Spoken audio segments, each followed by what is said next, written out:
Hey guys, it's Alex here, and today I'm going to give you my thoughts on the Reefloat Pro 4 Auto Top-Up. Now I didn't buy this, it was given to me for free by Reefloat, but I have had the Pro 3 version for the last 2.5 years, and that I did buy with my own money. And because an auto top-up is a mission critical piece of equipment, I would only ever take a piece of equipment, even if it was for free, if I really trusted it. And in fact, the only auto top-ups I would trust would be the Reefloat and possibly the Tunze Osmolator. More on that later. It costs £110 here in the UK plus shipping, and it is available worldwide, so I'll put a link in the description to the website. Before we get into the video though, if it's your first time here, I put out a video every week with tips on how to set up and maintain an awesome reef tank. So make sure you subscribe and hit the bell so you don't miss out on anything.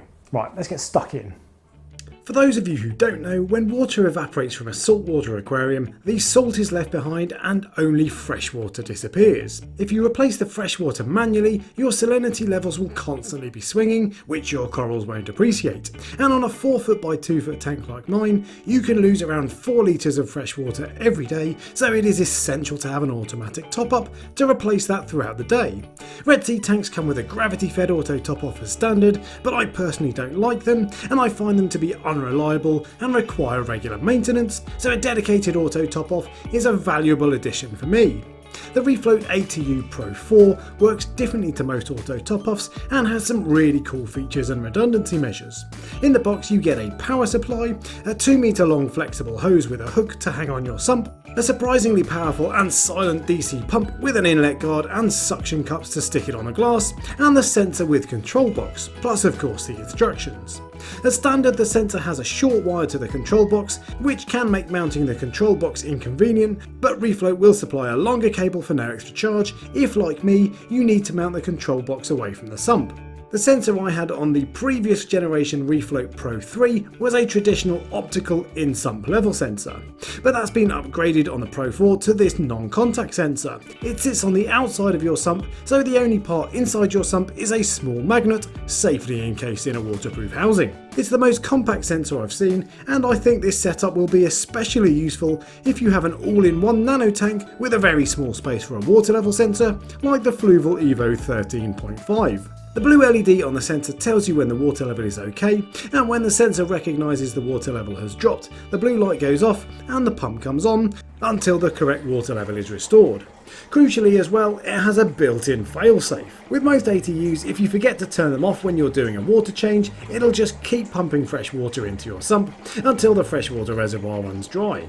And that's the same story if the pump fails and gets stuck in the on position. And most ATUs won't turn themselves off if your freshwater reservoir runs dry, meaning the pump will just burn itself out. The Reefloat Pro 4 though will shut off automatically if the pump stays on for too long. You choose how long you want the pump to run before it turns off, and you can set this feature by pressing the button on the controller until the light flashes. You then set it to turn off after 5 seconds, 10 seconds, 20 seconds or 60 seconds. For what it's worth, I have it on 60 seconds. And once it hits the time you've set, the pump turns off automatically and an alarm comes on. That way you'll know when there's a problem even if you're not in the room when it happens. The alarm sounds for 30 seconds, then shuts off and beeps twice every 15 minutes after that. It's a genuinely useful feature that has notified me of a problem on several occasions, and it even remembers your settings if you unplug the unit or in the event of a power cut. The Pro 4 also has an anti-wave feature, so if you put your hands in the sump for maintenance, it won't get confused and trigger the pump to come on. I've had auto top-offs in the past that don't have anti-wave, and they drive me crazy. The Reefloat though will only be triggered after 3 seconds, so you can wave your hands around as much as you like without setting it off. At the start of the video I mentioned the only other auto top-off I'd consider is the Tunze Osmolator. Now I actually won an Osmolator at a coral show in the UK last year, but decided to sell it and keep the Reefloat. While the Tunze does have failsafes, it relies on a float switch in case the pump gets stuck on, and the shut-off timer doesn't kick in until after 10 minutes. Float switches can clog with salt creep far too easily for my liking, and if my freshwater reservoir was on for 10 minutes, it would have added the full 70 litres from my reservoir, which would be an absolute disaster. Now of course I'm not saying the Tunze is no good, I'm just saying I personally prefer the failsafe features that Reefloat has, and they feel more reliable to me, which gives me comfort. Gordon, the owner owner of Reefloat also has an excellent reputation for customer service. It's a small cottage industry based in the UK, and his reputation means a lot to him, so you can be sure he'll look after you if in the unlikely event you have any issues. Reefloat also makes an awesome auto water changer that I bought a couple of years back. I'll link a card at the top of the screen for my review. I absolutely love it, and I would highly recommend you check it out if you don't already have one.